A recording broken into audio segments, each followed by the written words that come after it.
শীতের শেষে প্রায় দু একবার এই রান্নাটা আমাদের বাড়িতে করতেই হবে, কারণ আমার হাজব্যান্ড এটি খেতে খুবই ভালোবাসে। তো ভাবলাম তোমাদের সাথেও একবার শেয়ার করি। এই রান্নাটা একদম শীতের শেষের দিকেই করতে হয়, কারণ তখন সবজিগুলি মোটামুটি শক্ত হয়ে যায়, আর পালং শাকগুলো একদম কিন্তু শক্ত শক্ত ডাঁটা হয়ে যায়, যেটি এই রান্নাটা দিলে সবথেকে বেশি টেস্ট হয়। এর জন্য সবজিগুলো আমি কিছুটা বড় বড় সাইজ করেই কেটেছি।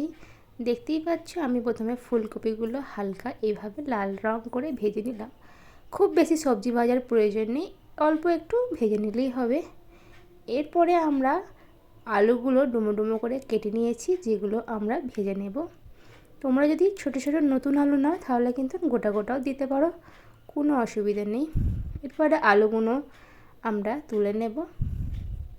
রান্নাটি করার সময় তোমরা যে কোনো সবজি এতে দিতে পারো, যে কোনো সবজি কিন্তু এতে খুব রকম টেস্ট হয়। তো এরপরে আরও কিছু সবজি ছিল, যেমন সিম, রাঙা আলু, গাজর, এগুলো আমরা হালকা জাস্ট একটু ভাজা করে নেব। মোটামুটি কিছু সবজি ভাজা করে নিয়েছি, সব সবজি ভাজা করার দরকার নেই। তো এরপরে আরও একটু সর্ষের তেল দিয়ে এর মধ্যে দিয়ে দেব 2-3টে তেজপাতা, দিয়ে দেব কয়েকটা শুকনো লঙ্কা, আর দেব অল্প একটু 5 ফোড়ন। শুকনো মশলাগুলো এইভাবে হালকা নাড়াচাড়া করে এর মধ্যে একটা বাটা মশলা আমরা অ্যাড করব। বাটা মশলার মধ্যে আছে শুকনো লঙ্কা, আদা, জিরে, ধনে আর মৌরি। সব মশলাগুলো আমরা ভালো করে শিলে বেটে নিয়েছি। এরপরে এই মশলাটাও আমরা এর মধ্যে দিয়ে দেব, দিয়ে কিছুক্ষণ আমরা হালকা কষে নেব। খুব বেশি কষারও প্রয়োজন নেই, 2 মিনিট এইভাবে কষে নিলেই হবে। অল্প একটু জল দিলাম, কারণ মশলাটা একদম শুকনো ছিল।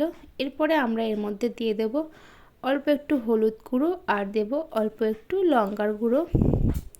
হলুদ গুঁড়োটা একটু বেশি দিতে হবে, কারণ সবজিটা অনেকটাই আছে।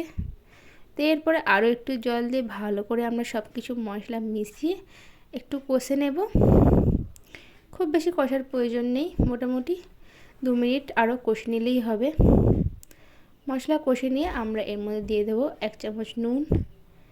দেওয়ার পরে সব কিছু আবার ভালো করে মিশিয়ে নিলাম।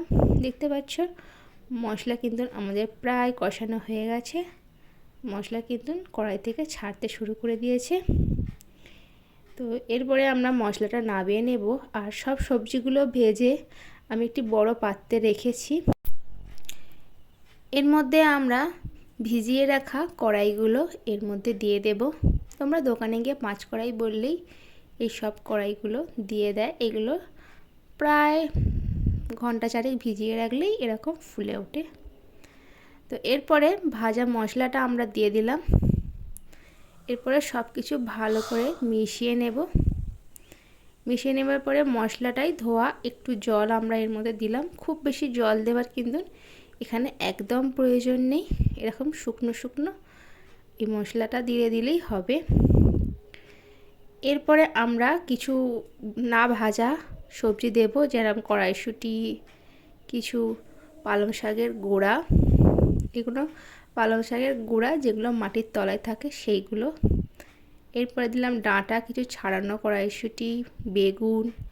এরপরে কেটে রাখা সমস্ত শাকটা আমরা এর মধ্যে দিয়ে দেব।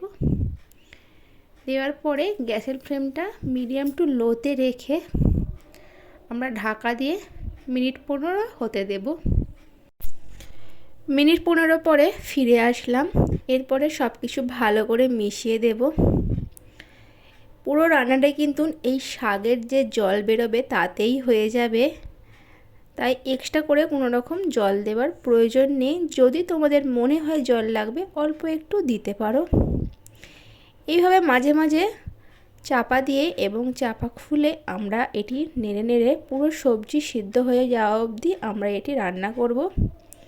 সবশেষে আমরা দিয়ে দেবো বেশ কিছুটা চিনি। আমি এখানে প্রায় 3-4 চামচ চিনি দিয়েছিলাম। চিনির বদলে তোমরা এখানে গুঁড়ো ব্যবহার করতে পারো, কারণ শাক চচ্চড়ি একটু মিষ্টি মিষ্টি হলে আমাদের খুবই ভালো লাগে। তো তৈরি হয়ে গেছে আমাদের একটি শাকের সুন্দর রেসিপি। অবশ্যই বাড়িতে একবার ট্রাই করো, কারণ শীত আর কদিন মাত্র আছে, তার মধ্যে একবার রান্নাটি করে দেখো। শুধু মুখে মুড়ি দিয়ে, ভাত দিয়ে, সব কিছুতেই কিন্তু রান্নাটি খেতে লাগে খুবই সুন্দর। ভিডিওটি কেমন লাগলো অবশ্যই কমেন্ট করে জানিও। বাই।